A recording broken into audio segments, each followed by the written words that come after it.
Hola, ¿qué hay? Buenas tardes. Bueno, pues vamos a explicar un poco el reto en Campus Repsol.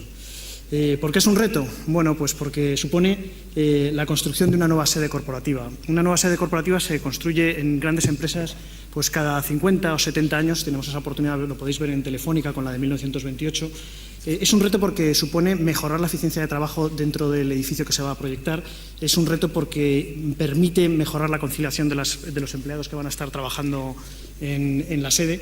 Y además la sede a nivel arquitectónico debería o debe conseguir trasladar los valores que la compañía tiene, los valores corporativos. Entonces, para poder hacer ese Campus Repsol es necesario, lo primero, tener una necesidad, ¿no? Y la necesidad claramente estaba en la ineficiencia operativa y funcional que generaban el tener varias sedes en Madrid, las cuales se podían aglutinar y hacer más eficientes o hacerlas trabajar integradamente, ¿no?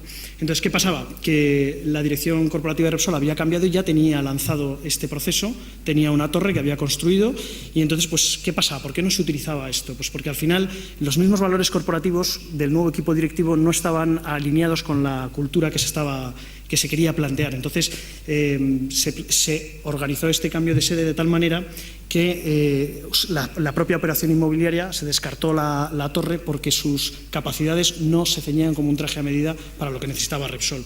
Entonces, se aprovechó para enfocarlo hacia las personas, para conseguir una mejor conciliación y para ver cómo se podían trasladar los nuevos valores corporativos del equipo directivo en esta dirección. ¿Cómo se podía evolucionar desde el esquema de torre hasta la nueva idea? Pues siempre es una gestión de proyecto. Una gestión de proyecto es el intentar conseguir un objetivo en un plazo delimitado en el tiempo con unos recursos limitados. Y entonces para ello se pone en marcha el equivalente, pues el estándar americano de gestión de proyectos, que habla de gestionarlos en 5 fases, que son la fase de inicio, la fase de planificación, la de ejecución, la de monitorización y control y la de cierre. Siempre teniendo en cuenta que las fases de ejecución y monitorización y control están siempre produciéndose cíclicamente, yendo de una a otra. Incluso si eso saliera mal, hay veces que es necesario volver desde la monitorización a la programación o incluso a la fase inicial. Entonces, con esta idea en la cabeza, se analiza conseguir un resultado desde la arquitectura enfocado a las personas. Enfocado a las personas desde 2 puntos de vista. El primero es un enfoque hacia el desempeño de las personas, porque la propia compañía quiere mejorar su rendimiento. Y el segundo, que lo veremos un poco más adelante y no se puede perder de vista, es el valor inmobiliario, porque nadie hace una sede sin estar en un mercado concreto, ¿no? Entonces, si vemos el punto de vista de lo que se busca para las personas, pues estamos buscando iluminación natural, espacio exterior, vinculación con la naturaleza, posibilidades de vistas, mejores comunicaciones. Eso es un poco lo que se estaba enfocando, ¿no? CLH es una empresa participada por el grupo Repsol y en este momento en el que estaba barajando toda esta posibilidad con la venta de la torre se vio la opción de comprar el solar de la propia CLH que tenía en Madrid, que podía reunir las características para construir el nuevo campus. Eso estaba, como hemos visto en la diapositiva anterior, dentro de la M30, reunía unas características de comunicaciones muy buenas, reunía una proximidad al entorno verde y se buscaba un vecindario, una proximidad mayor que la imagen que daba la torre. Esta es la sede de CLH, tiene las dimensiones del Escorial, 30.000 metros cuadrados en planta, y se decidió apostar por esto. Entonces, ¿cómo se podía organizar una vez que ya sabes que tienes un solar y que tienes unos procesos y que quieres defender unas ideas? Pues lo primero que hay que hacer es nombrar a un director y darle un área de responsabilidad sobre el proyecto, de tal manera que escalonadamente él pueda irlo haciendo progresivamente hacia abajo y trasladando esos objetivos. A continuación, no te queda otra que identificar los afectados externos e internos y anotar sus necesidades de comunicación, sus necesidades funcionales, para ir perfilando cómo se debe desarrollar el proyecto, ¿no? En definitiva, un proyecto de este tipo es estructurar coherentemente las necesidades, los límites, los interlocutores, los recursos disponibles y preparar, lo más importante de todo, un procedimiento de anticipación para ir por delante del proyecto.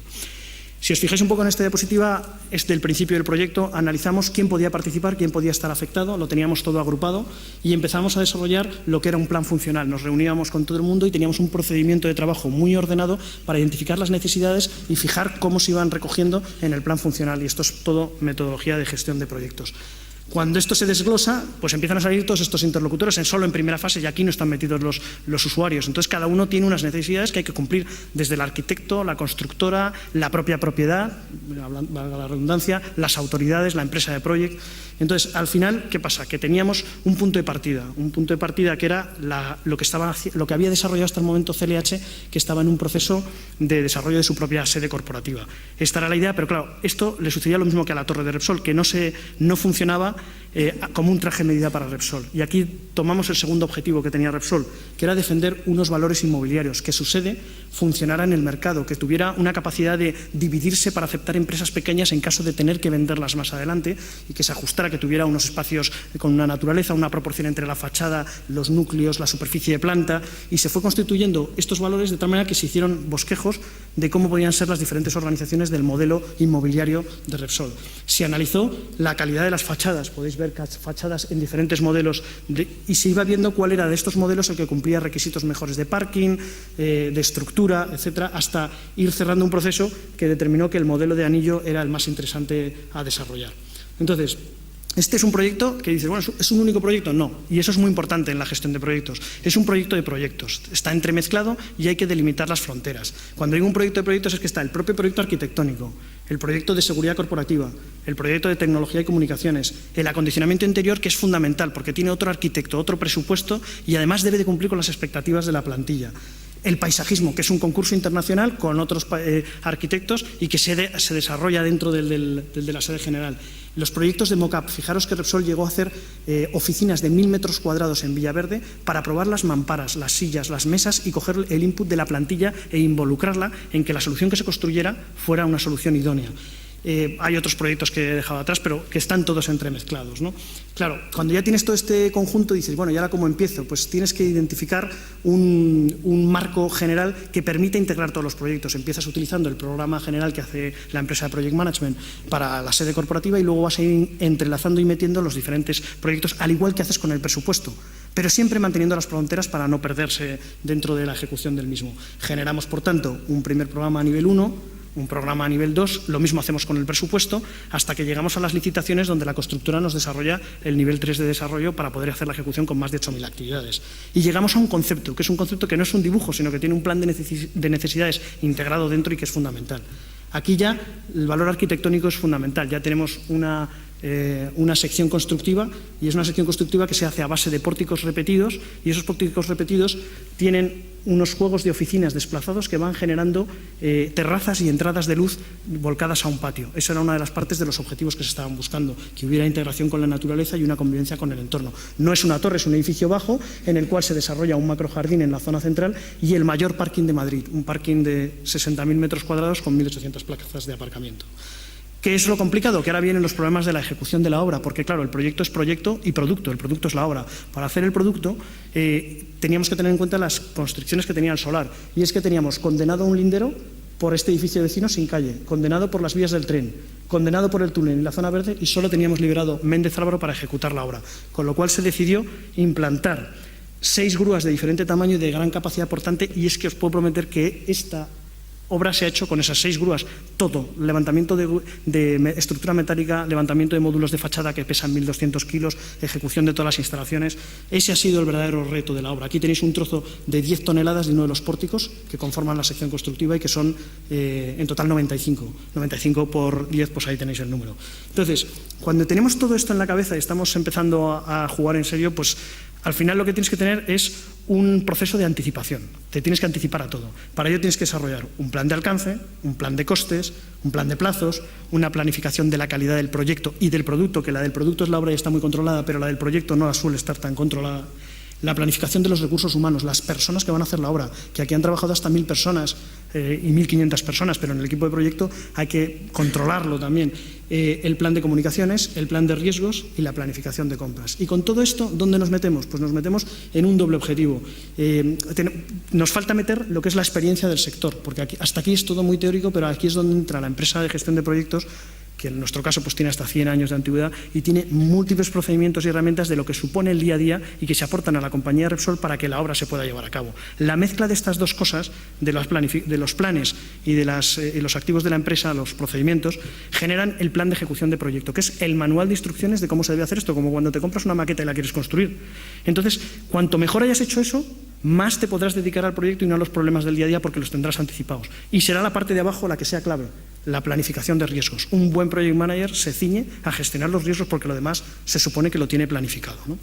La obra empezó en el año 2008 con un movimiento de tierras de 300.000 metros cúbicos después de la demolición de la propia sede de CLH, que era esta, y que se demolió de una forma muy rápida, unos 4 o 5 meses. Para todo, se procedió al movimiento de tierras, como veis aquí ya está en proceso esos 300.000 metros cúbicos, se llegó a hacer la cimentación, 192 zapatas, con algunas zapatas de 700 metros cuadrados de diámetro, 1.500 metros cúbicos de hormigón que se hormigonaban en un día, que eran de este tamaño, y que podéis ver aquí el tinglao que había montado para hormigonar una de ellas en un día. Y así se siguió subiendo, haciendo la ejecución de la cimentación, y se procedió a la instalación de las famosas 6 grúas torre de capacidad portante elevada, mientras llegábamos y controlábamos el proceso pues también en paralelo en 3D. Nos quedábamos sin sitio, la logística era asfixiante y empezamos a levantar la estructura que la izamos con gatos hidráulicos como estos que os muestro aquí. Estas son vigas de 30 toneladas que van subiendo poco a poco hasta quedar en posición. Y así vamos avanzando, levantando la estructura de la planta baja y lo que son los montantes verticales de la estructura que teníamos que proteger con papel de aluminio porque nos la doblaba el sol. Y esto son las ineficiencias de hacer un prototipo, nunca sabes lo que te va a pasar. Y ahí están, envueltas en papel de plata para que no tuviera errores topográficos, ¿no? Por decirlo de alguna manera. Luego llegamos controlando cómo se iba desarrollando la estructura, íbamos subiendo de niveles hasta poder cerrar y poder llegar al siguiente paso, tener en cuenta que todo esto se hace con las 6 grúas. Imaginaos los puntos de corte de movimientos logísticos que teníamos que desarrollar al respecto.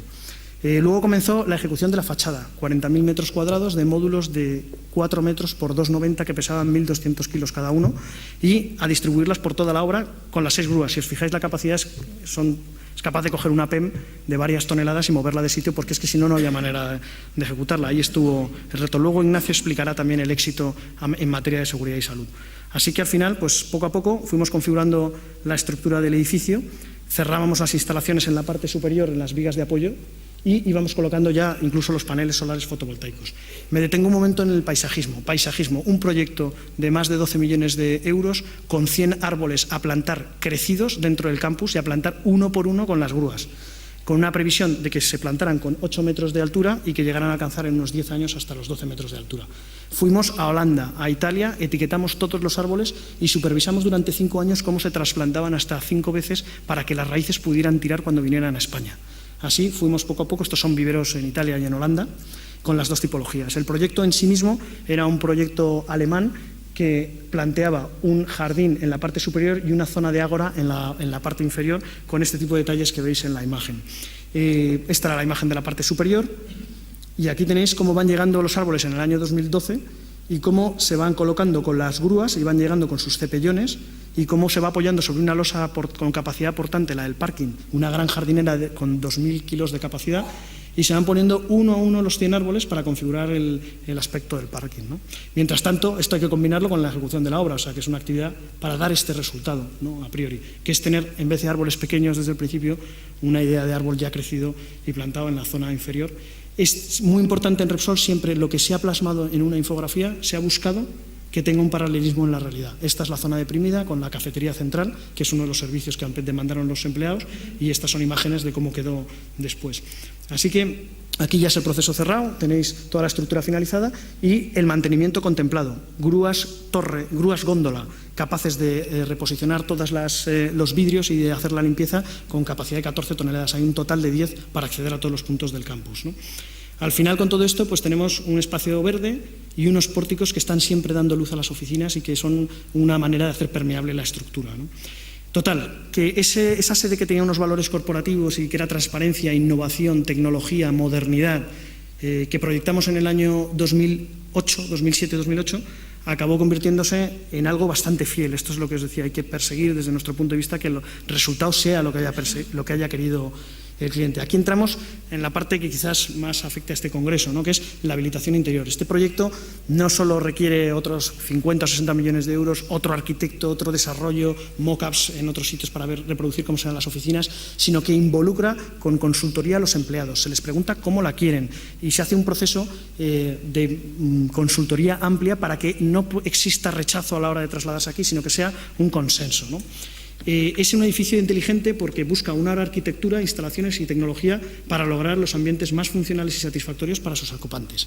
Aquí pesa tremendamente el BMS. El BMS y todo el sistema tecnológico que tiene el edificio tiene un CPD de más de 750 metros cuadrados, tiene 36 cuartos técnicos distribuidos en las diferentes plantas, interconectados con fibra óptica, tiene una potencia redundante de más de 9,5 megavatios el conjunto del edificio, y es un BMS que es capaz de controlar la temperatura exterior e interior, que es bastante normal, regular la iluminación en el interior del edificio en base a la luz en el interior del edificio en base a las condiciones externas, es capaz de conectarse al sistema de detección y extraer información de ahí, del de seguridad exactamente igual. También el sistema de seguridad es bastante importante, controla cámaras, controla el paso, la detección de las personas, el acceso de los internos, de los externos, el control de bombas. Es un edificio bastante controlado. ¿Gracias a qué? A un proceso, a una red, una infraestructura de cableado de más de 300 kilómetros de cable de voz y datos y más de 250 kilómetros de cable de cobre. Separado en estas tres redes que ves ahí, la red independiente del BMS, la VLAN de comunicaciones y la red de seguridad. Aparte de esto, permite, por tanto, el control de las salas de reuniones de forma electrónica y el reunión del parking, que tiene su gestión de parking por luces totalmente activado y vinculado a un sistema central. Repsol siempre estuvo pendiente de que su plantilla pudiera incorporarse en este edificio, de tal manera que ahí veis marcados en rojo las zonas de esparcimiento, como son los vendings para que pueda comer la plantilla, y cómo se controla siempre el número de personas que van a ir por plantas. Aquí tenéis una bahía típica de trabajo, puestos de trabajo en bahía, puestos cerrados para reuniones formales, zona de recepción y zonas de reunión informal, zona de vending en cada planta, son 17 vendings con más de 1.500 metros cuadrados para que puedan comer los empleados de Repsol, y las maravillosas terrazas que tiene y la entrada de luz que tiene el parking. Con esa idea se diseñó una bahía de trabajo consultada con los empleados que resultaba en este modelo que veis aquí, que tenía pues una circulación determinante y una dedicación exclusiva para subgrupos de mando que iban perdían el despacho algunas de las personas que se trasladaban a la sede y había que darles alguna solución. Se llegó a diseñar por completo todo el puesto de trabajo, que es este que veis y es el que está implantado en campus. Estas son las zonas de esparcimiento o de recepción de entrada, y esto es una imagen inicial de cómo se iba desarrollando las zonas de vending. Poco a poco se fueron perfilando esos detalles y haciendo las infografías más detalladas para conseguir este resultado que, si habéis estado o habéis tenido oportunidad, pues es el que está construido con la gente ya en principio trabajando. Entonces, al final también se consiguió hacer el objetivo del auditorio que se planteaba. Se consiguió también plantar el parking con la estética que se buscaba, y en principio pues este es un poco el resultado que dio esto. Tenéis las principales fechas de inicio, son diciembre de 2006, se acabó en el 2012, y ahora acabamos de recibir la última certificación LEED, que ahora os contará también un poco Ignacio sobre ello. Grandes rasgos: 30.000 metros cuadrados, 10.000 toneladas de acero, 1,5 veces las toneladas de la Torre Eiffel, 300 kilómetros de cableado de voz y datos, casi 250 kilómetros de cobre, 40.000 metros cuadrados de vidrio, y en general un proyecto que yo creo que ha sido muy bien acogido y que ha tenido un resultado bastante bueno. Así que bueno, ahora os voy a dejar con Ignacio, que os va a contar la siguiente parte.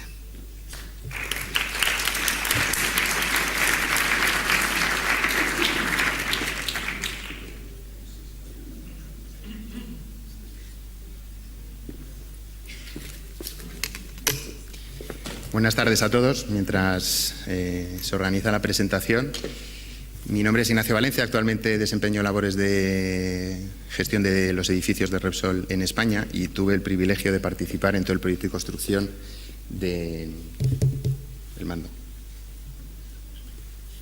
¿Quién se lleva el mando?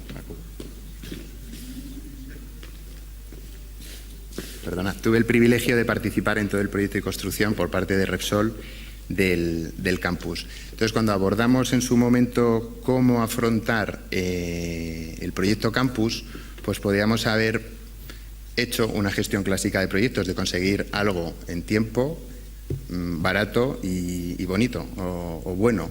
Pero esto hoy en día ya tiene que estar interiorizado dentro de la gestión de los proyectos. Y entonces hay que dar un salto cualitativo e ir a la gestión de un edificio inteligente. ¿Cómo se resuelve o cómo habría que resolver este hecho? Pues primero contando con los mejores profesionales, que en nuestro caso toda la gestión del proyecto la apoyamos en Bovis Lendlease, y luego pues copiar a los que mejor en el mercado hacen edificios inteligentes. ¿Vale? Entonces, utilizando esta alegoría de las colmenas, pues lo primero que hay que hacer es hacer el edificio con seguridad. De nada hubiera servido un producto final excelente si hubiéramos tenido un accidente fatal durante la construcción. Entonces, nosotros como petrolera tenemos una actividad muy crítica con unos productos bastante peligrosos, y lo que hicimos fue aplicar los criterios que tenemos en nuestras exploraciones, perforaciones y refinerías al mundo de la construcción. Para ello, además, por la parcela que estaba ubicada, tuvimos que hacer un pacto, un código de actuación con el vecindario.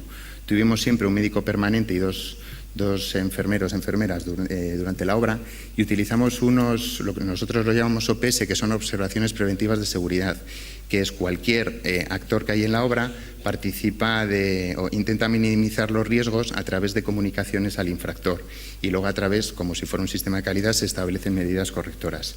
Lo que comentaba Jacobo, el sistema de control automático de las grúas es esto, es uno de los puntos críticos que tuvimos en la obra para que no pasara ninguna fatalidad. Las grúas en automático se paraban en caso de que fueran a colisionar. El operario no podía manipular la grúa, simplemente se quedaba parada y solo podía actuar para separarla del radio de acción de la otra grúa.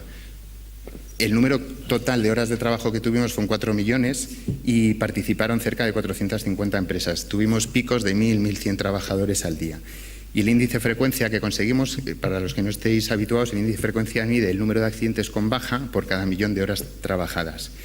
En el sector de la construcción, que es la línea superior, la roja, en la Comunidad de Madrid suele ser una media entre 40, 50, 60. Nosotros conseguimos un índice de frecuencia de 5,5. Y para ello nosotros lo consideramos un éxito. El siguiente punto es la sostenibilidad. En julio nos han concedido el certificado LEED Platino. Esta es la placa que lo acredita.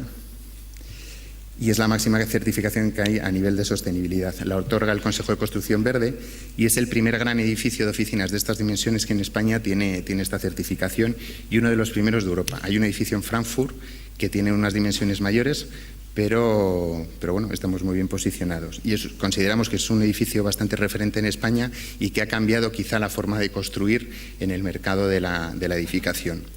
Ejemplos de cómo hemos aplicado la sostenibilidad en el edificio, pues tenemos un programa de coches eléctricos compartidos, se ha destinado plazas preferentes de aparcamiento a vehículos eléctricos, a vehículos híbridos, a bicicletas, hay una serie de duchas también para la gente que quiere salir a correr o que quiere hacer deporte al mediodía. Todas las plantas del jardín o son de Madrid o adaptadas al clima de Madrid. No tenemos césped, que es una especie muy intensiva en agua. Y llevamos un año regando solo con el agua de lluvia. Tenemos un aljibe de 300.000 litros y esto está suponiendo un ahorro de 25.000 metros cúbicos al año. A su vez, los grifos, las duchas y toda la fontanería es de bajo consumo y nos está aportando unos ahorros de cerca de 4 millones de litros. Estamos consiguiendo, en cuanto a eficiencia energética, un 42% de ahorro respecto a un edificio de referencia. Tenemos 1.200 paneles solares y hemos hecho un acuerdo con Unión Fenosa para pactar que todo el suministro que viene al campus sea de origen 100% renovable. El otro pilar básico es la accesibilidad. Hemos colaborado con la Fundación 11 en diseñar que el edificio pueda ser utilizado por todas las personas. Nuestra compañía es referente en la integración de personas con capacidades diferentes con el fin de que la sociedad sea siempre algo más inclusiva. Y tenemos un lema dentro de la compañía que es Campus Repsol es para todos.